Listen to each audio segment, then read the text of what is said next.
Hello, everybody. How y'all doing today? Oh, give it up. You guys were celebrating your films. How you guys doing today? There we go. Welcome to our only panel for today. Day four of the panels. This is the Film Festival Doctor with their podcast. And what we're going to do is when they get started, when we get to the Q&A section, if and when we have time, the moderator will let you guys know who will ask the questions. But please, we have a mic that'll be passed, that'll be going around. When the mic gets to you, ask one question. We want to make sure we're fair to everybody. But please wait until the mic gets to you because we want to make sure everybody who's watching at home, they may have a question that you are also asking. So we'll make sure that they can hear it as well so they can get the same answer that you're getting right here inside, right? That being said, give everybody a round of applause. We have a panel here. This is the Film Festival Doctor Podcast. Thank you. So my name is Rebecca Louisa Smith, and I am the Film Festival Doctor. And what I do is I help filmmakers get their films seen in film festivals around the world. I have 6 of my clients' films here at HollyShorts this year, which is obviously wonderful. And I also have a podcast that is on Apple and Spotify where I speak with film festival programmers and directors, and we take a deep dive into understanding how they program their festival and what types of films they look for. And that is what we are going to be doing today. And I have with me here on my panel, I have 4 wonderful and esteemed guests. I'm going to start by introducing each guest one by one. And I'll be asking a few one-to-one questions to each guest, followed by group questions and then a Q&A. So my first guest next to me here is Larry LeBeau. Ooh, who's got a fine club? Obviously, I have a friend in the audience. So Larry is the co-founder and exec director of New Filmmakers Los Angeles, which I love, which is an organization dedicated to supporting filmmakers and storytellers globally. And next to him, we have Gustavo Sampaio. Oh, he's got a fan club as well. Gustavo founded the North Hollywood Cinefest Film Festival in 2014, and it's now an annual 7-day event securing media attention worldwide. And my third guest is Jose Ortega. Wow, he's got a fan club. So Jose is an actor, TikToker, film festival expert from Portland, Oregon, who has starred in a lot of national commercials for big major brands. And he's also worked and programmed for various established film festivals, including the Burbank Film Festival, AFI, and Dances with Films for over 13 years. And my fourth guest is Maya Laban. She is a leader at the Arab Film and Media Institute, and she champions Arab and Arab American filmmakers, creating programs that spotlight complex and underrepresented stories. And her work focuses on empowering women and minority voices. Yes, whoa! In film and television, pushing for a more expansive and authentic media landscape. I've got the best people on this panel in the whole festival. Well, thank you so much for being here. So, Larry, I'm going to start with you for our one-to-one questions first, because you're right by me, and it's the order of my printout. So you are one of the co-founders of New Filmmakers LA. What inspired yourself and your team to start up the festival? So we started in 2007, which is crazy. It's been 18 years as of this July. And we really started it with the idea of a monthly film festival. We just felt like LA being the epicenter, at least at the time, being really truly the undisputed epicenter for film and TV, especially as it related to the production of film and TV, not only like, the development and post-production process and distribution and just really all of the creative and business of movie making. We felt like there had to be a better model than just the once-a-year festival with several hundred filmmakers converging once a year to show their work in a marketplace that everybody wants access to. And so we tested out our first ever New Filmmakers LA Festival in August 2007, and we have gone strong and never, ever missed a monthly festival since then. For 2 years, we did do virtual during COVID because we had no choice. Literally, I remember like 2 days before the lockdown happened, I was trying to convince our board and our staff, like, "Hey, we'll get everybody masks. We'll have hand sanitizer. No, we're not closing down." And then Newsom put out his order for, basically shutting down the state. And I was like, okay, it's over. We got to give up. But we came back to in-person festivals in February 2022. We would have come back earlier to in-person festivals, but our venue would not allow us until February 2022. And since 2013, we've been at the South Park Center in downtown LA, which is a 500-seat theater, and the organization has just evolved a lot since the day that we started as a monthly film festival. If I were to describe it now, I would say, it's really a nonprofit organization with programming to support emerging creators and the entertainment community at large. But I think we'll probably talk more about that part later. I'm sure we will. Well, I love the festival. I think it's absolutely fantastic. How has it evolved over the years to continually meet the needs of indie filmmakers? Are there any programs you like to highlight that are part of the festival or that take place at New Flex LA outside of the festival? Yeah, so we will talk about that part now. Okay. That's awesome. I didn't realize we were doing one by one, but I love it. So we, like I said, when we started, it was a monthly film festival. That was it. It was very much about getting audience to see films, the exhibition of films, and trying to get industry to come and see films, and trying to get visibility via press opportunities for independent filmmakers. So that was really how the organization was born, was with the monthly festival program. We now we created and run the Stars TV Writers Program, which we do in partnership with Naleep. About 15 years ago, within the festival programming, we launched an initiative called In Focus, where we have the pleasure of doing some programming with Arab Film and Media Institute, one of which is our Arab cinema program, but we have a women's cinema program, a black cinema program. Our submissions are still open to everybody, but we do have those spotlights throughout the year. We just closed our entries for our annual New Narratives Grants program, which we launched in 2021 in partnership with Warner Media at the time, and continued with Warner Brothers Discovery. So we give out annual grants. That program each year has ranged from anywhere to up to $100,000 of cash grants to this year $25,000 of cash grants. We have a high school student mentorship program for high school kids where we serve 18 LA County high school students each month. We have our Stage 5 program in partnership with Movie Maker magazine, where we interview all of our filmmakers, and those get published as both video and written interviews on moviemaker.com. So yeah, we do a bunch of different programs now throughout the year. We do a lot of one-off partnerships with different organizations as well. Fantastic. Right, Gustavo, let's get to know you. Is it on? Oh, no. No, you just gotta click it out. Yeah, click it out. There you go. Okay, there we go. Yeah. So where did the idea come from to create the North Hollywood CineFest? Yeah. First of all, it's hard to follow that. But basically, North Hollywood Cinefest. I'm a filmmaker. I've been a filmmaker for a long time, and back in 2013, I had made a few films, and I had gone to a number of different festivals of different levels. I didn't know any better. I was just kind of starting out into the film festival world, and I saw. So I had some experiences that made me feel a little bit disappointed with certain things, and others that I really loved, such as HollyShorts. Actually, this is one of the festivals that inspired me because I had, been to it a few times and met the organizers, and dances, was another one. So I, felt like there was an opportunity there for me to do something where I could be involved with the filmmaking community, get to know a lot of the other filmmakers, and learn myself as a filmmaker to grow. And for me, it was all about connecting, about networking, creating a community. I'm Brazilian. I like to party, so I like to make all these things connected in a really fun environment.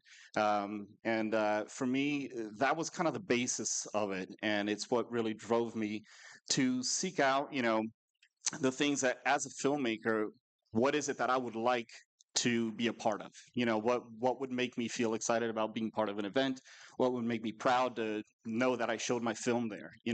So all those things were always in my head, and what was driving me to try to create the right kind of feel, the right kind of environment to the filmmakers. And so I'm always present in everything that we do. I try to make it a point to meet and speak with everyone as much as I can, because ultimately we all know how hard it is to make films and how difficult. It's so much money and time, but especially heart that we all put into our films. And so when we finally at that place where we can show it, where we can really have that experience, we want to make sure that we have the best experience possible and that we are sharing with people who feel the same way. And as a festival director, I feel like that's really my job, is to energize and get everybody excited about that part. Because once that happens, then all the filmmakers, it just spreads like wildfire. Like the energy is there. And then people really connect with each other because of it. I can always tell who's a little more shy, who's a little bit more outgoing, and I get my staff to do the same, to talk to everybody, to try to connect everyone and make it feel so that no one wants to leave once they're there. They don't want to just go watch their film and go home. They want to hang out. They want to watch other films. They want to connect. And really, that's what makes the festival effective, right? And so when we bring industry professionals, I always make it a point to talk to them and make sure that they are willing to speak with our filmmakers off the panel as well, to stick around a little bit. We do some meetup sessions as well, to have them have more one-on-ones with them, so that the whole experience is a little bit more intimate. For me, that's really important. And I tell the filmmakers all the time when we accept our films, I say, I'm super excited for the festival, not because of what I'm doing, but because you're all going to be there. The energy that you bring is exciting to me too. So I just tell you where to go.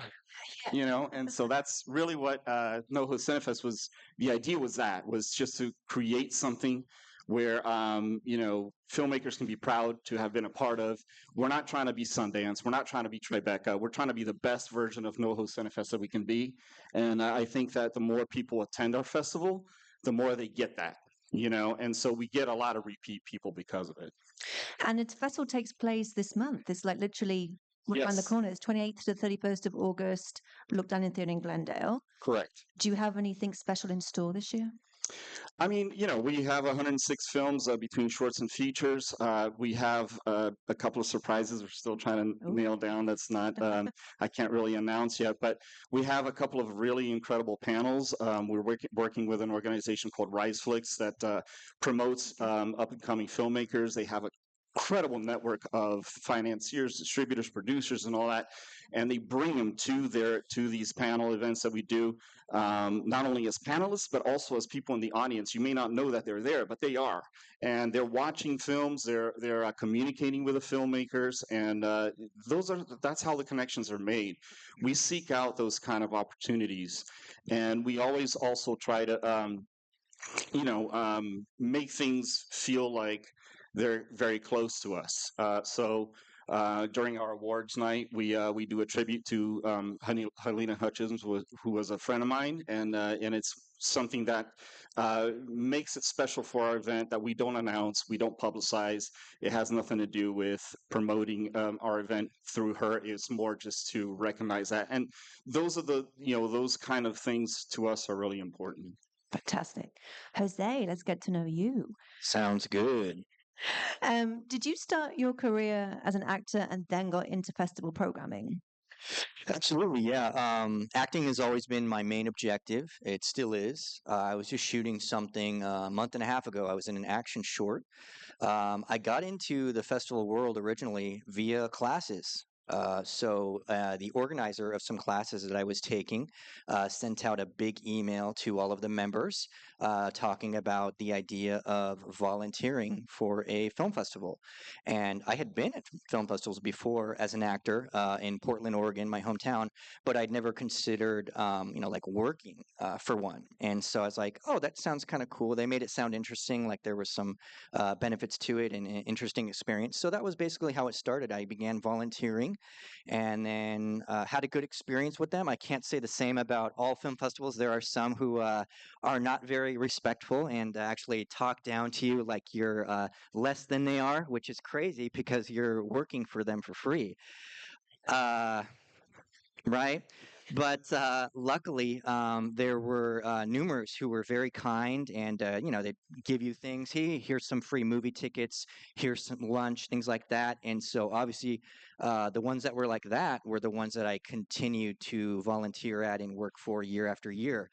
One in particular, eventually over time, I was like, since I was having such a good experience, I was like, you know what? Why don't I ask about doing more? So I said, I want to be more involved. How does it work? And so they actually asked me to pop onto the screening committee and start watching submissions. And I said, yeah, that sounds good. I'd love to watch, the films and see how this process is of, selecting the films and putting together a festival. And then had a good experience doing that. Over time, I said I'd love to be staff. They offered me a position. I became a staff member. And then eventually I said, hey, I would like to curate some of these films. I want to program. I'd like to be a programmer. And so they came up with an idea of what to have me program based off of what they knew about me and my experience. And I started programming. And then I curated my first, segments out of a series few years ago and had a great experience doing it. Had good feedback. Did very, very well. And that was basically how I got into programming. And what do you love most about programming? Oh man, I've learned so much. I mean, you learn so much by watching films, especially when you work for a big festival that literally gets thousands of submissions. You're watching, film after film after film. I mainly focused on shorts. I've watched a lot of features as well as far as submissions, but most of my experience has been with shorts. Okay. And so, I mean, once you've seen like at this point, geez, thousands of shorts, you kind of notice things quickly. So I mean, Yeah. right off the bat, within the first, 30 seconds, I can tell immediately what is wrong with a film if there is something wrong with it. Okay. And then I can tell, right away if it's going to stick, if it's engaging, if it's well shot, if it has potential to keep going. I also know that right away. So I think that's been beneficial for me, is just learning by watching so much about short films and Yeah. what not to do and what to do. That's probably what I've liked most about programming. Amazing. Maya, let's get to know you. So I'm really curious to know more about your mission. You're very focused on reshaping our perceptions of the Arabic world. What was your main issue that you wanted to change with the way in which Arabic culture was presented on screen? That's really tough. Well, unfortunately, even nowadays, Arabs are viewed as other. We are in a minority, like any other minority, there are stereotypes. And the stereotypes are basically, they do stem from a lot of misinformation in movies, right? Like, where, for example, women. She's either wearing a veil, or she's either this meek woman behind a man, or or the woman who has the dominant father. Whereas, like, yeah, no, that's that's not not how we grew up. I don't know where they're still getting the. Of course, there are some families who are like that. Of course, there are some women who are like that, but that's not the majority. And I still don't appreciate that they still like to show this as this is the story of what being an Arab is. And that's basically because I come from that background. When I came to the US, I'm like, this is something I kind of want to battle, especially misinformation. And that's what led me to the Film Institute last year. I started with them last year. It's been going on for 29 years. And it's been very exciting and interesting to kind of push the narrative differently. And we are seeing a lot of positive changes, but it just takes time. It just takes time. Yeah. Well, the Arab Film Festival is the longest running independent festival of its kind in the whole of North America. Correct. And it takes place in November in San Francisco. What types of films do you look for to program at this festival? Luckily, we're seeing again a change in topics. Like before, it's always a refugee story or a war story or again, like a downtrodden family story. Now we're seeing, I want to show something different. I want to show that, oh, wait, there's this little boy who wants to be the next Messi. That's a story. Why not show this, right? Something inspiring. We have Queer Lands finally. We also want to show that. By the way, yes, there are queer people in the Arab, like yeah, it's not a myth. It's there, and they're real. there, and we want to help them, we show these again There's, for example, this year we're showing a lot of political stories as well, documentaries, shorts, animation. Like there's a lot of art, a lot of culture coming from the Arab world, and this is something we really want to showcase. Amazing. We've gone to, for the past 29 years, we've had 5 of the movies that we've really been behind have gone on to get Oscar nominations. So that's what we want to keep on doing, because that's how you can get more attention in the industry. 100%. Love it. Okay, I'm going to switch now to group questions. I'm going to start with my favorite topic, which is programming. So tell me, what really stands out to you when you are assessing a film submission that makes you want to get behind the film and champion it? I would say a clear sense of urgency, because that's what I notice a lot with something that is not engaging. There's no high stakes. A short film, any film has to have high stakes and some sense of urgency. And so I'll notice right away if it has that, boom, it's engaging. It's keeping my attention, and it has potential to make it to the next round and hopefully end up getting programmed. Story and performance. Story. There's a film that we accepted this year that, on the surface, if you just pitch it, it sounds like a cliche film. It's about a young woman coming out to her family at dinner.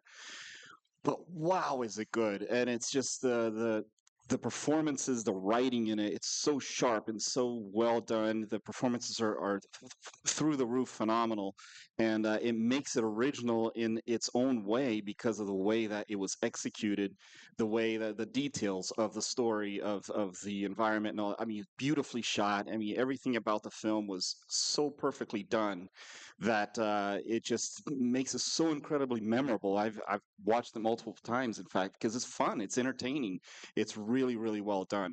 So I think that if you focus on getting the script right from the beginning and you get the right kind of cast and really take time to do that, and I think that's where you can tell when a filmmaker either is an evolved kind of experienced filmmaker or they just get it. And because this particular director, she's a first-time filmmaker, and I love these gems. it's I incredible. love these gems. Yeah, I love finding such movies. Yeah. and I told her, I said, "You have no idea how good this is yet, because this is going to sweep the nation. I have no doubt." So it's those are the kinds of films that are really exciting to find these gems, and that's not to say. I mean, all our films are great and they all stand out in their own way, but it's just something about when the story and the performances are really there, are really sharp, and the editing, the pacing, all those things follow, then the film just becomes impossible not to accept. Yeah, I mean, I would agree. Like story, performance, pacing, huge. But I think like the things that we forget to talk about in the festival space is something that was brought up earlier. You mentioned you started as a screener, right?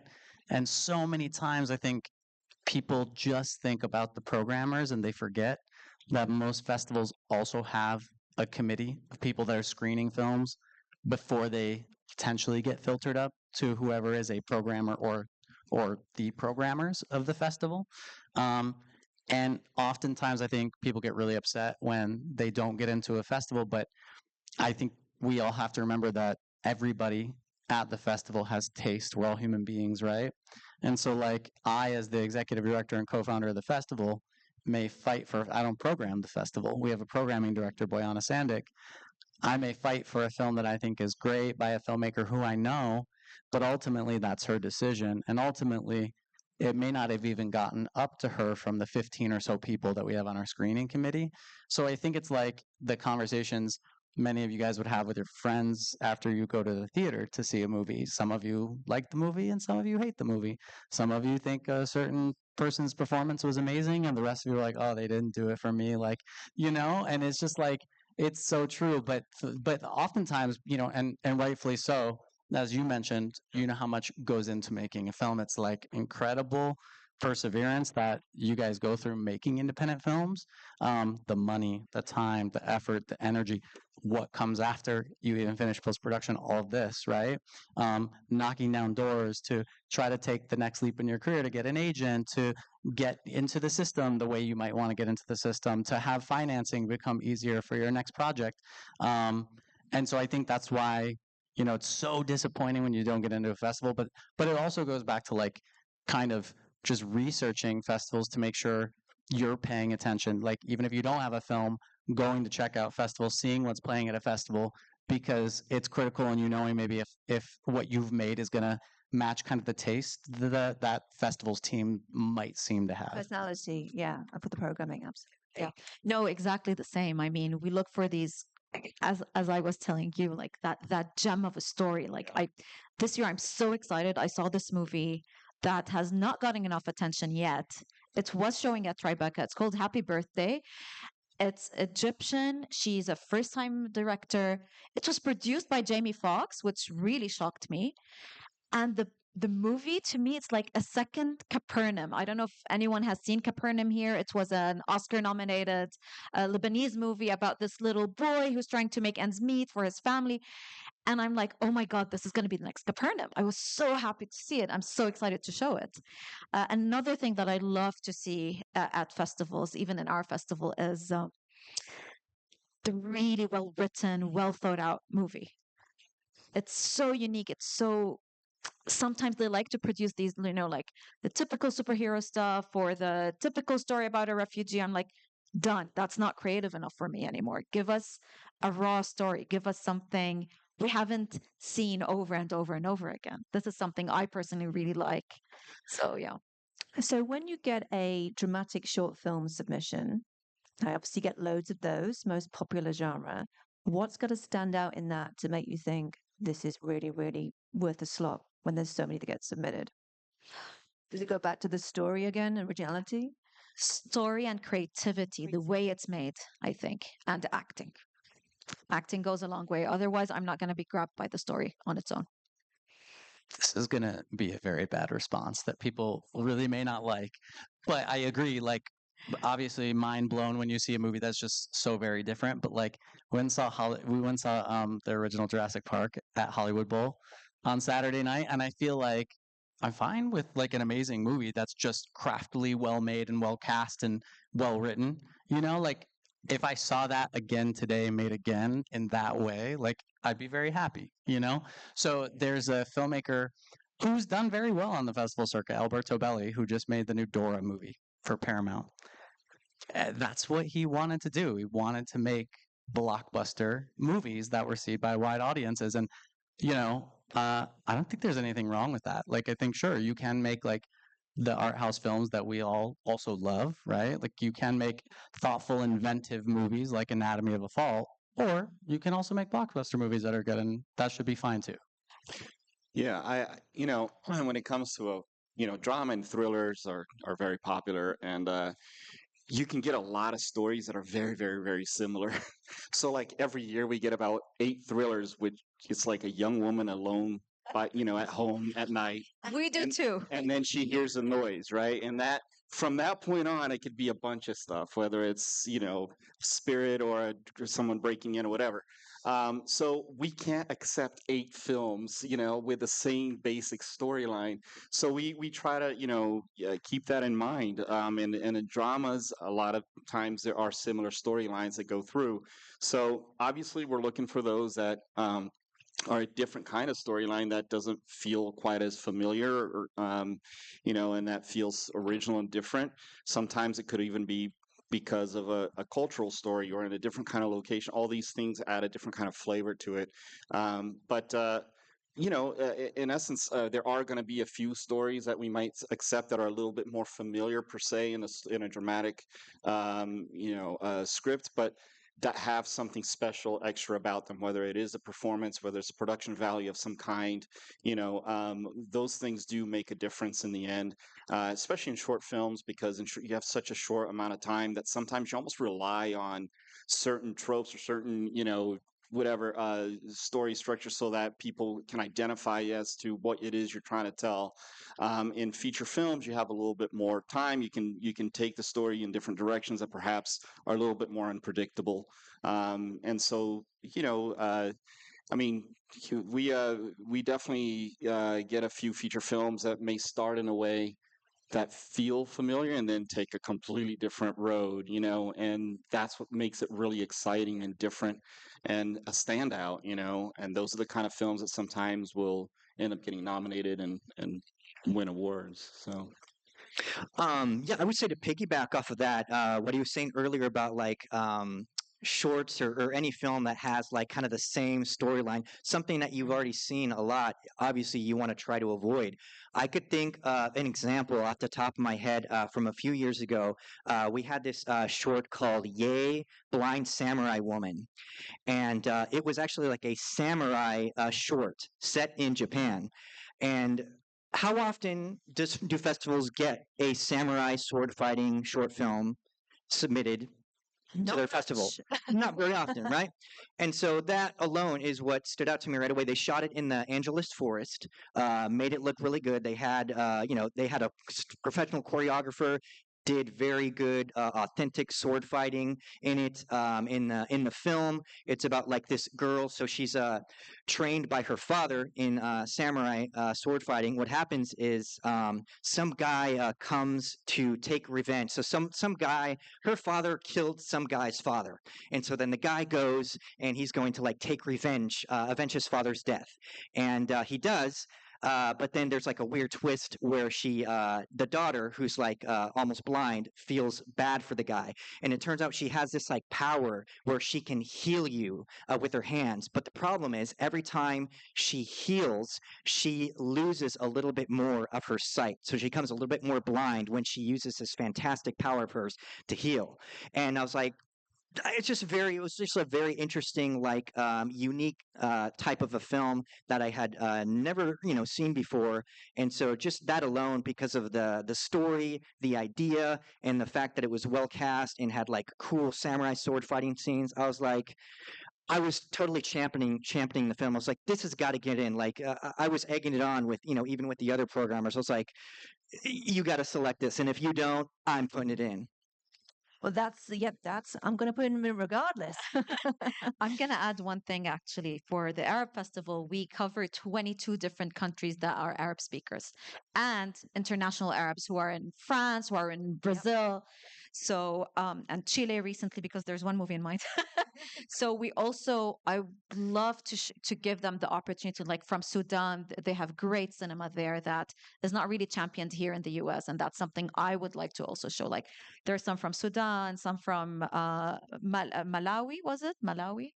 Yeah, from Malawi, another one from, these small countries also get to Somalia, as well as one documentary we're going to show this year. So these small countries, I want to give them the opportunity as well. So this is part of our programming where we include these international countries as well.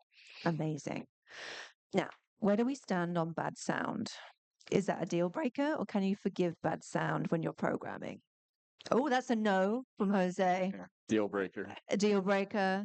Larry's a deal breaker. It's got to be like the film would have to be like mind-blowingly amazing. Yeah. Sound is unequivocally important to a film, especially with the music. You got to have music that matches. So I think I highly recommend to any filmmaker, hire a composer, somebody to make music specific to your film. Don't go online and search for something that the rights have fallen off, or that is on website that you can use with royalty free. I highly suggest, and you can find people who are reasonable enough to, hire somebody to cater the music specifically for your film, because music is so important for the film, for the balance, the way that you feel about the film. I mean, the music can completely change the way that you interpret a film. It could make like a totally gross like horror film seem like a comedy with the right type of a film, and vice versa. Make a comedy seem like a horror if you just engage it with the correct soundtrack. But of course, regular sound, like the sound effects, the voices, what the people are speaking, what they're saying is important, because if you you're not recording the lines properly, or the effects of an explosion, it's not going to hit you the same way. If it's muted, if it's low volume, it's like it's not going to really like impact you in the manner that you would like to have the story impact your audience. Always pay your sound guy. I Your can't sound agree designer enough. is your best friend. Yeah, I can't absolutely. agree enough. To an extent, when you said music is so important, I think festivals should have best music category. Composers. This year, we're going to Yeah, yeah, yeah. introduce, because it's a big part of movies, it's a big part of culture, our culture as well in the Arab and Middle East. We're going to introduce for the first time the best music category. Fantastic. Yeah, yeah. So I Fantastic. completely agree with you. Fantastic. Do you find the bad acting is also a deal breaker? I mean, bad sound, bad acting is not a good combination, but is it still possible to forgive, or is it like, I'm taking me out of the film with that kind of like community theater acting? I guess if it becomes the next The Room, then like there's space for it in that way. I mean, it's always, like I said before, story and performance for me are key. And it's a bit of a shame sometimes when I see a really great actor playing against an actor who's not nearly at their level, because it takes away from the film. And Yeah, the casting process is something that needs to be done with great care, with yeah, time, and yeah, it'll make all the difference in the world because you can save an okay script with great acting, but yeah. once the acting kind of starts falling apart, then it's the audience is they feel it. It's a, they're just going to get disconnected. So both with sound and with bad performances. So, what if a film comes your way that's got a wonky sound mix, bit of some dodgy performances, but a really important message? Yeah, that message isn't going to come through, I don't think. But I mean, I will say this though, I'm an editor, and editing can save a lot of acting, and I've definitely experienced that where you can definitely help performances with the right kind of editing and coverage and all that. So there are ways to help a film in the editing process. Okay. Yeah, I would say if you have like a theme, a lesson, something that you're trying to convey to the audience, if the acting is bad, then why are they watching? Engagement is one of the most important True. things. I mean, if I'm sitting there watching a film, but the actors are like, incredibly boring, then I'm not going to like wait and like see and watch and stay with it to the end to find out what that message is. So no way. I mean, a message alone and a good sound, in my opinion, no, is definitely not enough. You got to have good acting. It's funny. I can actually just think of an example. Just the other day, I was having coffee with this lady so that I could give her feedback on her film that got rejected by numerous festivals. And it was with I was like, I was like, hey, let me have coffee with you if you'd like for free. I will, do like a assessment of your film and tell you what I saw quickly that was wrong. And she said, okay, great. So I met with her, and one of the main issues with the film was one of the main characters was completely like miscast and misaddressed. Like he didn't even look or seem at all like the profession that he was supposed to be. And not only that, but when he's like, so there's a scene where he's telling the main character that her father died, and the guy's like incredibly stiff. He's just like, I bring bad news. Your father has died. And he's just like really like stiff and just like gives it in like a very like monotone, like he was literally just reading the line. I'm like, that's not how you tell somebody that their relative just died. So yeah, you got to have good acting, absolutely, or at least decent with a good story. Because what he was saying, Gustavo was saying earlier, like you can save an okay script with good acting. I would say vice versa is true. You can save, I would say, an okay story if your actors are well cast and they're very good actors. That can also help elevate it and save it. So. Percent. What do you find is the most challenging part of programming? Is it fitting everything in and putting all your favorites in, or is it many other reasons? Not being repetitive, I guess. Yeah. Like always have a panel that's unique. Um, for example, when we're doing a women's showcase, it's about a specific woman, why, and then kind of tie it all together with programming that explains more other than what we've talked about last year. Like just something not that repetitive. I A think new that's message or just a yeah, bit more yeah, fresh each yeah, year. something fresh, Fresh. Yeah, yeah. yeah, yeah. I think it's that like we know there are good films that don't get programmed that are submitted, Yes. and for the reasons I think that have already been mentioned, we already have X number of drama films, and we're not looking to program more. And Mm. we had 8 of those drama films that centered around female-driven stories already. We're looking for 2 that feel a little bit different. Like, so there are a lot of complications, I think, with programming. Again, I'm not our programming director, but I see what our screening committee and our programming director go through of like having to make really difficult choices with the number of genre or films by a certain language or region that we're trying to just make sure our programming is eclectic with. And then unfortunately, what happens is like, if a film is submitted again a year later, it's too old. So it's not like most of the time, I think a lot of times when there are really good films, it's not that like the festival doesn't want to program it and doesn't like it. It's that there wasn't space for it given the rest of the content they were also trying to program. I think that's one of the hardest things. Absolutely. I would agree with that actually. It's like it really sucks to have to turn down a good film. And part of it is like Larry was saying, part of it could be just a time constraint, you can't fit it in. And then the other reason could be that like you already have that story or a similar kind of a setup in your film. Like maybe you already have a suicide, 2 other suicide themed films in your festival. And so, you can't fit one more. You'd love to, but instead you're going to make room for something else. So that definitely does make it hard. Which I will say, just as a random tip, sometimes what it comes down to is something else. So let's say we only have, say like I'm programming a segment and I've only got room for like one more film, but there's 2 like really good films that have made it to the next round, and they're both very good, similar type of a story. They're maybe both romantic comedy, things like that. But if I've met the filmmaker of one film and not met the filmmaker of the other, that could end up being like the thing that makes a difference. So one thing that I wanted to say to you guys is go to as many events as you can. If a film festival has mixers, go to the mixers. If you have a friend that knows somebody that worked for a film festival, go to their birthday party, go to the barbecues, go to as many film festivals as you can, and meet people. Because then if you meet one of the programmers of that festival, and you leave a good impression on them, as opposed to like totally creeping them out, that would be even worse than not meeting That's them a at all. rejection. Then hopefully they're going to remember you. When it comes down to your film and the other person's film, and they're like, oh man, they're both so good. This one's 11 minutes. This one's 10 minutes. How do I decide? Well, man, I haven't met this person. You know what? Chris over at the mixer last month, he seemed like a chill, cool dude. I'm just going to pick his. Boom. Yeah. I mean, I hate the word reject, so I prefer to say not select.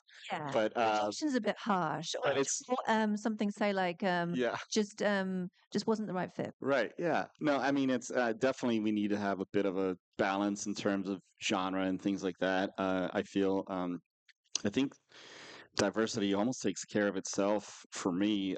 We always program very diverse films, and it just feels very natural. It's not like I'm searching for this or searching for that. It's just, we're getting tremendous films from, all over the world, and so that feels really good. And I think, I try not to look at the name of the filmmakers when I'm programming. And it's hard because sometimes I leave out some friends and they're like, you rejected our film. It's like, I didn't reject it. It's like we just didn't select it. But it needs to be fair to the festival. It needs to be fair to the, Yeah. the programming in general. Fit. And it needs to feel good. So. Do you find that a lot of films that come your way, and Larry, in your case, notes from the screeners, that the films are just a bit too long? That it's not edited correctly, or it's just they meander, or they could be tighter? Is that quite common? I mean, I think, yeah, in general, most even filmmakers I know who we have a long relationship with of playing their films over the years, when they'll send me a rough cut of like, hey, like, would you mind taking a look at this before we submit it to festivals? Most filmmakers generally, they know everything that's gone on in like the development script stage, pre-production. So they've like lived and breathed every moment of that, and they don't want to cut as much as possible. That's like in the nature of a writer director to not want to cut the stuff that they've experienced and been on set with and sat there with for months, like writing and rewriting. But there's usually, especially if you watch somebody's rough cut, there's like stuff you'll see that they'll get the same notes on from a lot of people. And then ultimately the festival version will be a bit tighter. There's a ton of submissions that come in. And when I jury other festivals, I'm like, oh my God, like what is going on? There's like five, this should be about 5 minutes shorter. That's not my determination to make. That's a filmmaker's decision, their artistic decision to know how long their film needs to be, and it should be as long as they think they need it to be. But at the same time, and I think everybody here will agree, if there are two spots available for a film with a similar genre or whatever the case is, and one is shorter and lets you program another film, and they're both of equal weight, the programming team likes both the most, you're going to go with the one that's shorter. Okay, great. Do we read cover letters? Are they important? Do they sway you? I read cover letters, I read director bios, I read director statements. Don't leave those out. Write them. Take the time because they're fun to read. Once you know you're interested in that film, you want to know about these people, and you want to get to know like what moves them and where their ideas came from. Cover letters are huge, and please don't do a 5 paragraph long like mega explanation. Just be personable, just kind of like be casual and just throw in a joke or whatever. Just something that makes it feel like we're getting to know you, because that, to me anyway, that's me. It brings so much more value, I think, to the submission. And when it comes to, also just real quick on the length of the film, I there's two things that I always recommend. One is on the writing stage, you know, hire a professional writer if you need to consult with you and see like if the script is where it needs to be. Don't do coverages. Like, get a writer, get an actual writer who will you'll help you kind of like get that to where it needs to be. And then at the end, when you're in the editing stage, find an editor who's not your best friend, who will be a little bit more direct with you and professional with you, and have them give you their opinion, because they might come up with some really great solutions that you may not, because you're too close to it, that you may not see. Anyway, just I think that would really help filmmakers who have that kind of open mind and are wanting to succeed in the festival world. To me, it is because I'm not the I'm not the programmer. I'm the director of the festival. But when the programmers are approaching me, and sometimes there are movies like, "Can you please see this to get a yes or a no?" I love to read the premise. I love to read about the director and about the movie before I even watch it. Otherwise, I'm not going to be interested in watching it. So that really is helpful. Yeah. And I mean, I would say, I would say keep it, short and concise, like Gustavo was saying. Yeah, don't have like a full page, maybe just a paragraph, maybe two at most. Keep it simple. If you've, met them, mention that. Any type of a connection or relations you have, make sure that you mention that. Yeah, just be honest and show some of your personality, and then of course, talk about the film a little bit. Especially like if it's based off a true story. You want to mention that. That can be a heartfelt thing that somebody would be interested in. Yeah, come off as passionate. I like to see passion in the writing. I was just going to add that I think it's really helpful to write that kind of stuff anyway, because you can repurpose it for a lot of other things. Like, if you're going to have a website as a filmmaker, which you should have, there's an IndieWire article a couple months ago, like maybe back in May, that talked about the death of screenplay competitions and how Coverfly has gone under. And one of the, I think, 8 tips it gave to filmmakers that they should be thinking about, writer directors, is website, like, because you are technically an entrepreneur in that way, and you're going to need to sell yourself, right? And like, just the other day we were sending filmmaker recommendations for a program, and I'm like, I actually wasn't for a program, it was for a news segment on Fox Good Day LA, and I'm like, this one doesn't have a website. Like, it doesn't, I don't know how to present him in a way where I can show his online presence in the same light as the other ones who have collected, like, there's their festivals page on their website and here's their bio. And I feel like that the director's statement can be repurposed into a note that feels customized for festivals, and is just going to be needed anyway when you ultimately get accepted into the festival. We ask for like 99 things that we need from you that we want to be able to have ready for us to share with press and other people. So, yeah. Amazing. I'm going to ask one more group question. I just saw how much time I got left. It's in my corner of my eye. One more group question, then I'll open up to the audience for Q&A. What is the one key piece of advice that you would give to filmmakers before they begin sending their film to festivals? Research.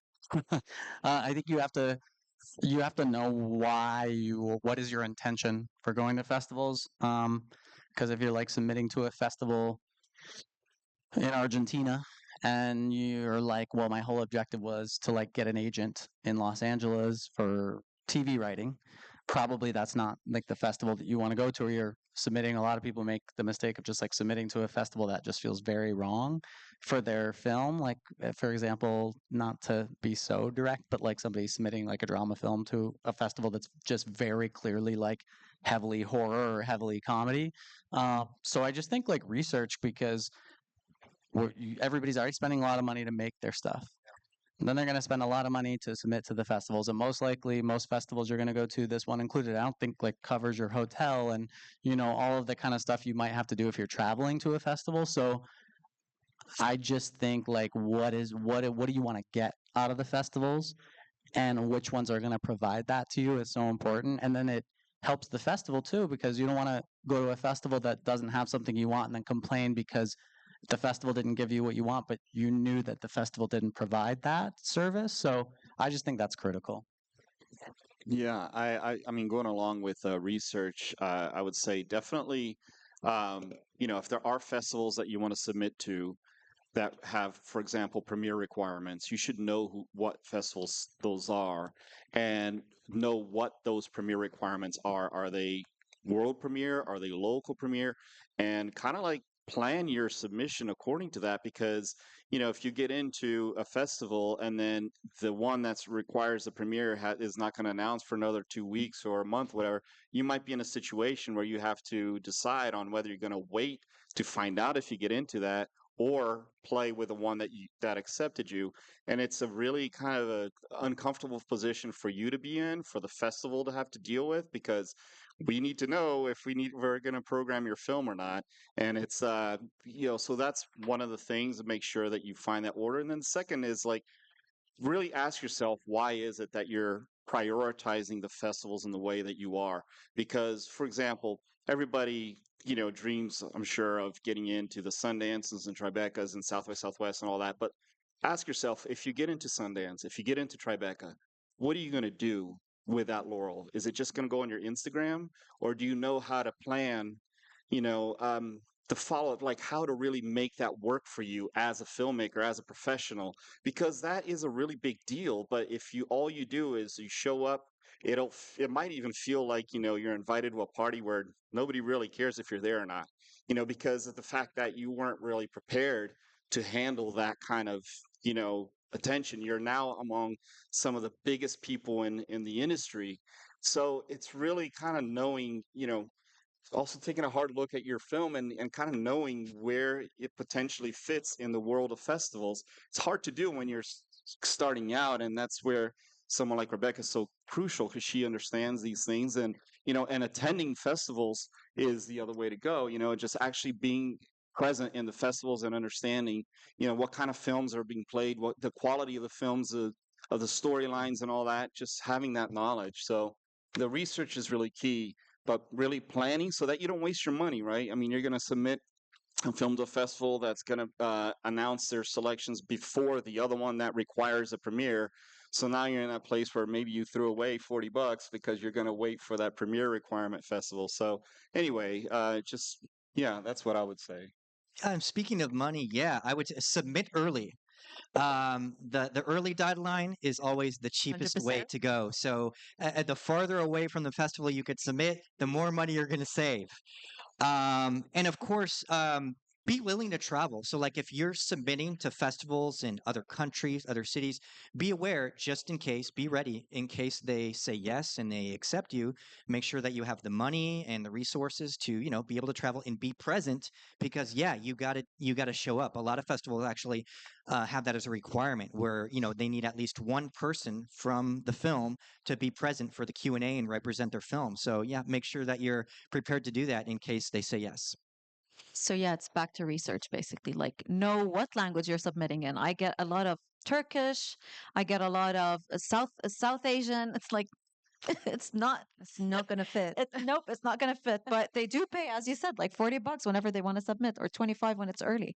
That's very important. And again, back to, if you're willing to come and you want to push for your movie, let us know why you want to push for the movie and where is it headed. So, for example, what we show, part of our priority is to show international films that are going to be an Oscar submission for international feature from that country. Tell us. We'll help you with that. We'll do it for you. We'll lobby for it as well. So do the research. And that's something that not a lot of them do. So No, clearly. Wonderful. Right. I'm going to open up now to the audience. Anybody have a question? Yep. Yep. At the front, lady here. Hello, thank you. This is like a dream to hear you all speak.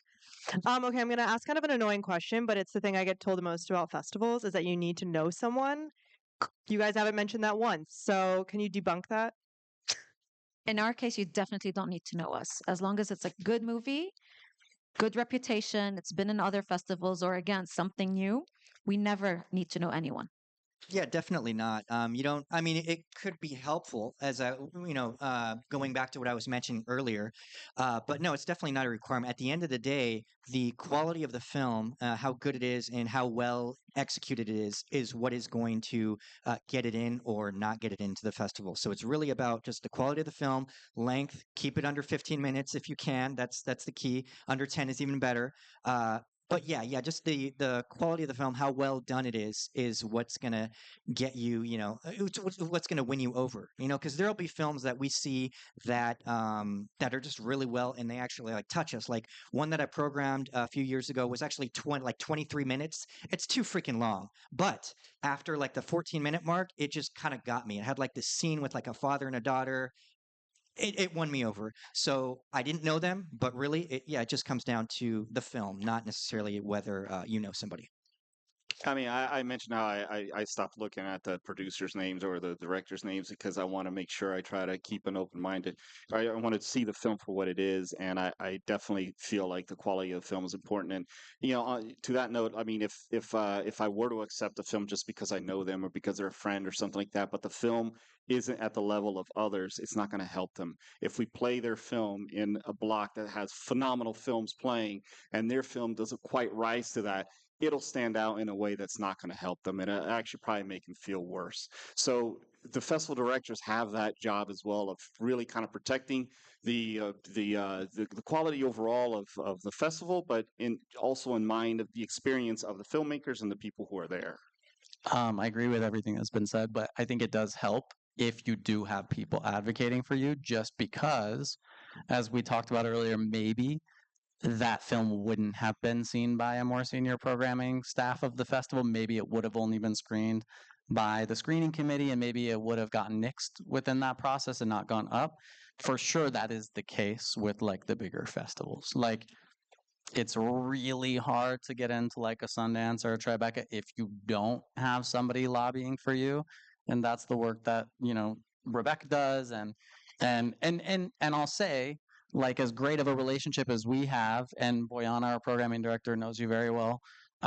You recommend things to us all the time, and not everything you recommend gets in because Boyana has the respect of us as a team that we would never push her as our programming director to program something she's not interested in programming.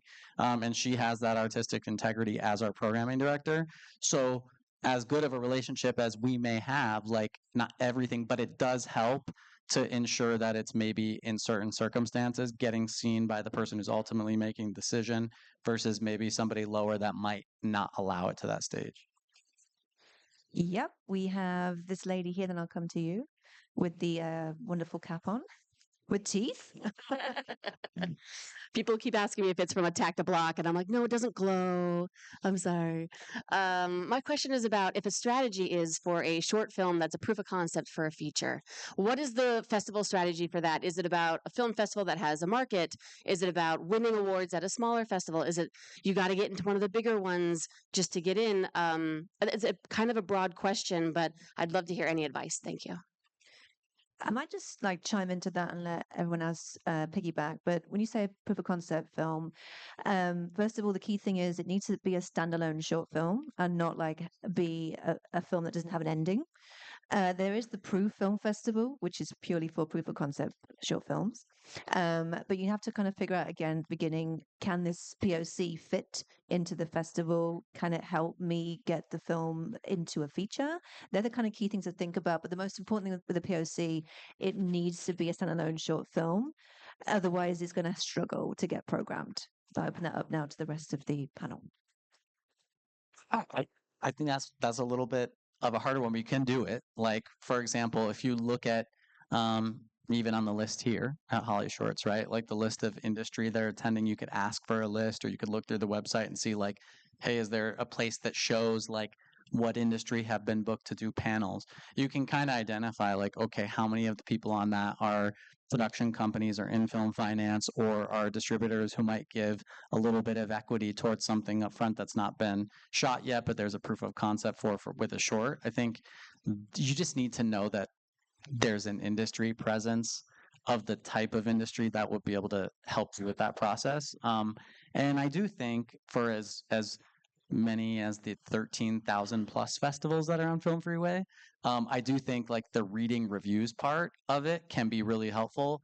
That's a little bit more work because you gotta I think it shows like 5 reviews per page, and you gotta keep going to the next page, which sounds tedious. But if you're targeting the bigger festivals that you already know of, I think you can kind of figure out like which one of the ones, people are saying like, oh, I've met, like if you're looking for distribution, I got my distribution through this festival, or so I do think if you're willing to put in the time, that's helpful. Yeah, I'm not a big fan of the term proof of concept to be used in a pitch, especially as the first thing. I think a lot of times, oh, it's a proof of concept about this, and it kind of like puts the person listening in a mode where it's a bit of a turn off. I feel like I mentioned about like hiring a professional writer. The writer that I hired for a script that I wrote, her name's Gabby Lugo, and she was the producer of Whiplash, the short film, and she helped Damien Chazelle, who nobody knew who he was at the time, write the short film of it, right? And then the film was so successful, she got, helped them get all the elements for it, and then it became what it became. But it was basically created as a complete short film with an ending. They rewrote. It was one of the main scenes with the drumming and all that, and they rewrote so that there was an actual ending for that short, but it wasn't the ending of the feature. It's just. So I feel like if your film is really strong and it's a complete story, to me, I feel like it's much more. And then you can later say, "Oh yeah, well, we have a feature for this. We have a feature script for this. So in a sense, it's proof of concept. But leave that to. That's my opinion. To later in the pitch, if you start with that, it becomes a bit like white noise. Like everybody's using that, and it feels a little like boring anymore. It's not exciting now to hear proof of concept. That's anyway. Sorry. Yeah. Right. No, I know. Yeah. Yeah, I would just completely agree with what Rebecca said. Yeah, it's got to be something that can stand on its own, not a short that's trying to be a feature or something that doesn't have a clear ending. Yeah, for us, it won't play a role in getting accepted or not. If it's going to turn into a long feature, we don't really. As long as it's a good story, good short, we're fine with it. Amazing. Gentleman here at the back with fabulous hair. Oh, thank you. Hi, I'm Kian. I'm a writer director from Luxembourg. I flew in for the festival. Back home in Europe, they really hammer it into our heads that our short film should be 15 minutes or less. Anything more than that will struggle very hard in festivals. And I've been trying to do that, but I come to festivals and I see indeed there's short films that are 27 minutes long and that are wonderful. Could you talk a bit more about sort of the correlation between runtime and whether a film gets accepted or not? I agree with what they're telling you completely, but also you got to take into consideration. I think, do you know how many films are playing here for 400? Yeah, 425. Yeah, 425. 425. Yeah. So like that's a tremendous number of films playing. So they probably have a bit of leeway with how many of those can be over 15 minutes, even over 20 minutes. But if you're playing a lower number of short films every year, we play about like 220 a year. Let's now flip it. How many did AFI play? 30? 20? 50? I'm not really sure. Um, uh, a lot of other festivals, Sundance, for example. I think they played like 30 shorts last year. So like definitely that's going to be a major factor when you're talking about a festival that plays a lower number of shorts, but like a HollyShorts or a Palm Springs Shorts Fest play like, usually at least over 350. So I think they've got a little bit more room to play around with by the number of things that they program. Um, Yeah, no, I mean, I mean, I guess I agree with that as well, except, you know, again, it comes down to the story and the quality of the film, the performances and all that. And some stories do need the extra time and it feels more complete. And I think you need to make the film that you really want to make and that you believe in. But, just know that basically from the programming side, if you're in a block of films, if we have a 25-minute film, I mean, that's a third of our block or whatever. It's a long time, or at least a quarter of the block. So it becomes difficult now. We don't want to have 3 films in a block. We want to be able to have 6, 7 films. So it just the programming has to be really careful with those how many of the larger or the longer films that we accept, and really only select those that we truly believe in. And it goes along with having that story that's a little different as well, so that it's not that common story that there's 5 other films for or whatever. All those things play in. So it's your choice as a filmmaker, but I think it is true that 15 or less does make it a little easier. Yeah, I mean, it just makes it more programmable. So, like, not every festival is the same, but some festivals they'll do shorts in like a 90-minute block, and then some will have a 120-minute block. Those blocks generally also include the time for the Q&A. So, let's say Q&A 15 minutes, 90 minutes minus the 15. Okay, that's 75 minutes for the films. So far, you've selected like maybe 3 or 4 films, and it's hit at the 68-minute mark. So you've got 7 minutes to go. Your film happens to be 15 minutes. It's really good, but it's 15 minutes, and that's actually a decent length. I'm not like going back on what I said earlier. Less than 15 minutes is good. But if you can keep it like under 10, that's even better, because then, I've only got 7 minutes. This one's 10. I think we can squeeze in the extra 30. So the Q&A maybe will go a little bit longer, or we'll go over by a few minutes. That's really, NBD. So the shorter, generally the better. Yeah, yeah. Unfortunately, I remember last year there was one that was excellent. It was 23 minutes, and we we all chose it, but at the end of the day, we had to cut it out because it just did not fit. Like, we have specific hours. This is how long we can do it. We have number of cinemas that we need to use right during the festival days, and we really wanted to put it in, but it just did not fit. Yeah. So it does play a role sometimes. It's also funny because this is a question that happens at every single panel we've ever done together. Yeah. And I'm sure every panel you guys have ever been on. I think what we're going to do to get you the real answer is after this, we're going to send out like a festival wide, give us like all the run times of all the shorts you had, and we're going to cumulatively like add it all together, and we're going to figure out what's the median run time so we have a definitive answer, right? Can we do that? That sounds can kind do of that. fun. Sounds like Festival fun. Alliance, we'll do it. Yeah. That's a good idea. Let's do it. We're going to do it. We'll get you the real answer. Okay, have I got time for one more question? Or yeah, okay. I can. We have lady at the front. You're my last question. And we have to GTF it. Hi, guys. Another one to debunk. I'll make it quick. But late deadline. I know, yes, it saves you money, but for these smaller festivals for the bigger festivals that are only picking like 30 films, or even any of your festivals that are picking 200 to 400 films, how important is it to get it in on time? Late deadline, Like late deadline. Late deadline. How late is late? Like on the last day of the late deadline, like, does that affect the film? Like, are things already all programmed? I would say like go ahead. Sorry, no, I love late deadlines personally, because of the fact that usually the filmmakers are really motivated. Yeah. They're at the end of their post production journey, and they're kind of like really excited about the whole festival thing.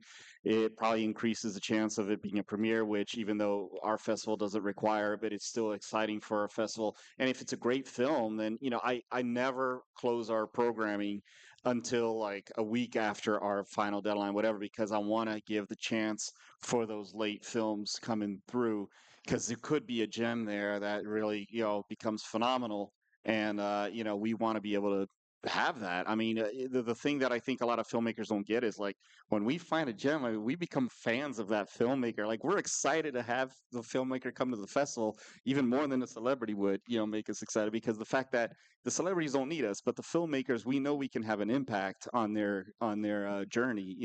So I personally really love late deadlines. Yeah, I was just going to say, I mean, as long as you make the deadline, that's the most important thing. And whether it's, yeah, And like ask for like your own deadline. yeah, whether it's the early or the regular or the late, yeah, as long as you get it in there on time. Yes, there is a chance that the festival has already like got maybe the majority, maybe 75% of their slate in. It's very true. But if your film knocks their socks off, they'll make some room for it. Yeah. I'd also just add one more thing to that is look at the timeline. So, for example, there's a festival called Aesthetica Film Festival in the UK, and their late deadline is June the 12th normally, and notification date is September. So chances are they've probably not locked the program by then. There's time. But if the deadline is late deadline or the extended late deadline or the very, very, very, very late deadline on Film Freeway is September the 1st, notification date September the 5th, then don't do it. And it's going to be expensive. So it's like, I'll just wait till next year. This panel has been epic. And I have a thank you card for each of my guests. So please pass them on. So there's nothing inside, no money. There's no money. It's just a Johnny Rockets gift card. That's not true. Your heartfelt thoughts are inside. Thank you. And thank you all for being here, and also to my wonderful panel. It's been so much fun. Please hang out here with us, and we'll have more questions. One more time for our panel and film festival, Doc.